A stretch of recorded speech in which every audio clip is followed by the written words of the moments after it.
to bindol boɗewol bindagol sabune ko ɗo ñoƴƴata sa ñoƴƴi e gayi ni hankanti a naati ko joli fo keɓa jeeɓa no belɗoɗa jeeɓa no belɗoɗa tawa alɗa haccede barakatu musidɓe tedduɓe yeɓiyankoɓe ayawo meɗen Bella TV on jettama on jarnama on mbiyama barko jamal e kisal woni e moni kala to woni kala ene woniri kala on jettama eɗen gaddi ɗo yewtere nde ganduɗa kañum woni hesere pul taw ko yewtere nde ganduɗa kañum woni yewtere jimi pular ganduɗa ko yewtere hesere pul konde hesere e nder ayawo meɗen Bella TV eɗen jiiɗi bismade hen dendagal jottoriɗo e wadde jimi pular taw ko jimi naftoji rendo ngo eɗen jiiɗi fuɗɗorade ɗum e ngolɗo jimol ngol ganduɗa ene wiye wona ñaw woni mayde ko jertinde e tindinde e siftinde e findinde sikkala ene waɗi ngol hono musidɓe meɗen tato ma en gartu e inde he so geno foɗi ɗum noon ala no mbatten sona jeeɓen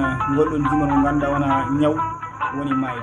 Wona ñaw woni mayde. Mayde accani celluɗo ko fawore fawinde e dow tagoje. yahata on mo pele keddi ñamde gasani. Heddota ko celluɗo mo ñamde godani. Ndeke wona ñaw woni mayde. Won sagataɓe mayduɓe sembe e cellal. Won nayeɓe wuurɓe e ñabbuli. Mo woni kala eko fecca. So geno feccima cellal woto wasso ñawɗo ndar ko mbaɗɗa. So mbajjiri feccima ñaw woto hiitoro woɗɓe tooña. andu ko feccere nde geno yedma. Wona ñaw woni mayde. E o aduna hande kulbiniɗo wonko o addi mi famani. neɗɗo ñawa doga ɗum. ñalde maayi ƴeftanata mum lollina ɗum. kala nokku ɗo yimɓe ndenti berloɗa ɗum.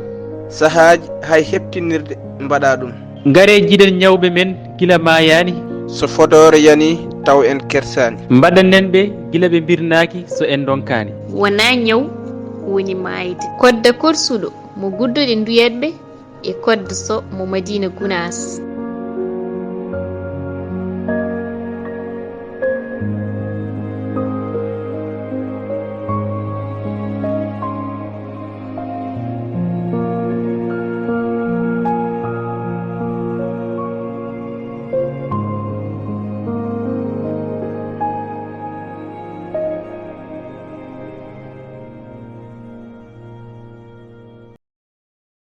enen kala jiidi ɗum ko enen kala nandi ɗum sikki ala findini jangini rentini andini aldini kadi ngol haalata tan koko ganduɗa ko rewi Allah jokki en ɗam ko ganduɗa kadi koko rewi lawol ko ganduɗa ko ɗum kadi woni ko wuura e nder aduna he hande neɗɗo maayi foto muɗum lolline yajne e nder karalle kese ɗe kala taw noon nde wurno nde heɓano ɗum foof ɓuuri famɗude eko joomum waɗane sangande mayinde eɗen ñaago bandiraɓe ɓe kala mo ganduɗa en jogui yimre naftore ene wawi jokkodirde ɗo numéro aji gonɗi ɗon e affiche he 77 970 36 20 ma heeb service commercial e walla ko yiiɗi ɓeydude hen walla ko yiiɗi lamdade walla ko yiiɗi laaɓe hen walla mbaɗa 78 104 51 80 mbiyen capanɗe jeeɗiɗi e jeeɗiɗi temedde jeenayyi e capanɗe jeeɗiɗi ene wondi e capantati e jeegom mbaɗa nogas cakkiti capanɗe jeeɗiɗi e jeetati mbaɗa temedere